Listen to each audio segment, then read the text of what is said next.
دوستو آج میں آپ کو ایک بات بتاؤں گا، صرف ایک بات، ایک عادت جو کہنے کو تو صرف ایک بات ہے، ایک خوبی ہے، لیکن جن لوگوں میں یہ خوبی ہوتی ہے ان کی پوری زندگی ہی بدل جاتی ہے۔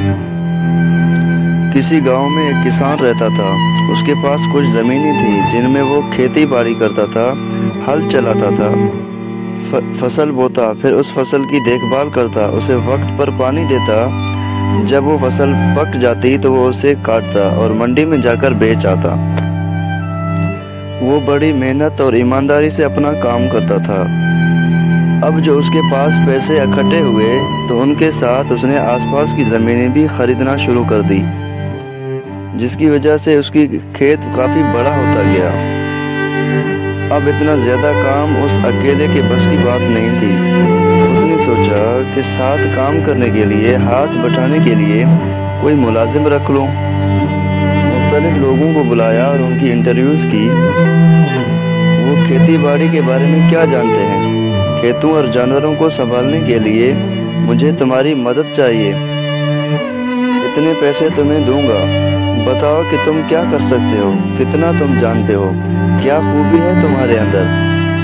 مختلف لوگوں نے مختلف جواب دیے، لیکن اس کو کوئی بندہ پسند نہیں آیا، کسی کی بات اس کے دل کو لگی نہیں۔ ایک دن ایک جوان سا لڑکا ایک کام کے سلسلے میں اس کے پاس آیا۔ کسان نے کہا، تمہیں کون سا کام آتا ہے، کیا کر سکتے ہو، کیسے تم میری مدد کرو گے، کیا خوبی ہے تمہارے اندر۔ اس لڑکے نے بڑا عجیب سا جواب دیا۔ کسان کا اس کی سمجھ تو نہیں آئی، لیکن وہ اس کے دل کو لگا۔ اس نے اس جواب کی وجہ سے لڑکے کو کام پر رکھ لیا۔ کسان نے پوچھا، تم کیا کرو گے؟ اس نے کہا، جب تیز ہوا چلے گی تو میں سو جاؤں گا۔ اب کسان کو اس کی سمجھ تو نہیں آئی، لیکن اسے لگا کہ لڑکے کے اندر کچھ ہے۔ اس نے لڑکے کو رکھ لیا کہ چلو دیکھتا ہوں کہ کیا کرتا ہے۔ اب جناب کام شروع ہو گیا۔ وہ دونوں مل کر کھیت کی دیکھ بھال کرنے لگے۔ لڑکا دن بھر کام کرتا اور رات کو اپنے کمرے میں جا کر سو جاتا۔ کسان اس کی کام سے مطمئن تھا۔ ایک رات کسان اپنے بستر پر لیٹا ہوا تھا کہ تیز ہوائیں چلنا شروع ہو گئیں۔ آہستہ آہستہ ان ہواؤں نے طوفانی شکل اختیار کر لی۔ کسان بڑا پریشان تھا۔ وہ جلدی جلدی اٹھ کر اپنے کمرے سے باہر آیا۔ وہ لڑکا جو اس نے نوکری پر رکھا تھا، وہ اسے کہیں نظر نہیں آ رہا تھا۔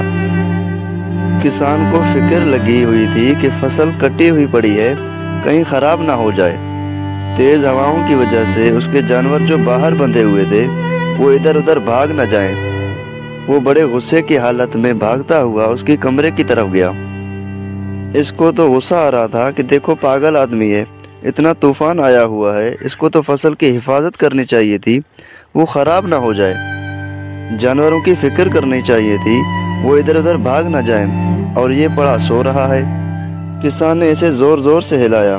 باہر طوفان آیا ہوا ہے اور تم مزے سے سو رہے ہو، تمہیں اپنی ذمہ داری کا کوئی احساس نہیں۔ لڑکے نے کہا، میں نے تو کہا تھا کہ جب تیز ہوا چلے گی تو میں سو جاؤں گا۔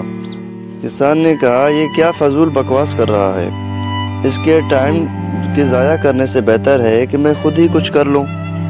وہ بھاگا بھاگا گیا کہ جانوروں کو تو اندر باندھوں۔ جا کر دیکھا تو جانور پہلے ہی سارے اندر باندھے ہوئے تھے اور وہ بالکل محفوظ تھے۔ فصل کو دیکھا تو وہ بھی بالکل محفوظ اور حفاظت سے رکھی ہوئی تھی۔ لڑکا بھی اٹھ کر اس کے پیچھے آ گیا۔ جاؤ، جا کر سو جاؤ، میں نے سارا کام پہلے ہی کر رکھا ہے۔ تب کسان کو سمجھ آیا، جب تیز ہوا چلے گی میں سو جاؤں گا۔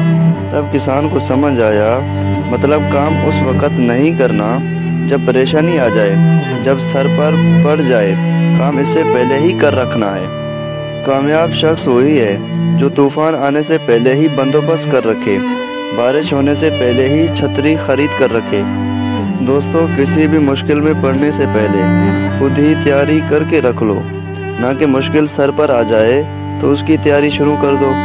اکثر اسٹوڈنٹ سارا سال موج مستی کرتے رہتے ہیں، ابھی بہت وقت پڑا ہے، پڑھ لیں گے، اور جب امتحان سر پر آ جائیں تو انہیں تب پڑھائی کی یاد آتی ہے، تب ان کی بھاگ دوڑ شروع ہوتی ہے، تب انہیں افسوس اور پچھتاوا ہوتا ہے کہ بہت وقت ضائع کر دیا ہے۔